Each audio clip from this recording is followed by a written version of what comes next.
আসসালামু আলাইকুম দর্শক। এই দেখেন ছাদ বাগানে এটা একটি ফোমের টব। তো এই টবের মধ্যে একটি মরিচ গাছ লাগিয়েছিলাম আমি। তো এই গাছটার মধ্যে কি পরিমাণে মরিচ ধরেছে আপনারা না দেখলে বুঝতে পারবেন না। প্রচুর পরিমাণে মরিচ হয়েছে গাছটিতে।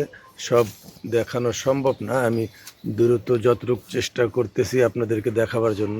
এই দেখেন, দেখতেই পারছেন, মাশাল্লাহ আলহামদুলিল্লাহ। তো কষ্ট করলে আপনিও পেতে পারেন এরকম মরিচ। আপনি যদি আপনার ছাদ বাগানে এইভাবে মরিচ পেতে চান, অবশ্যই একটু পরিশ্রম করেন, মোটামুটিভাবে ভালো মরিচ পাবেন আপনি এখান থেকে।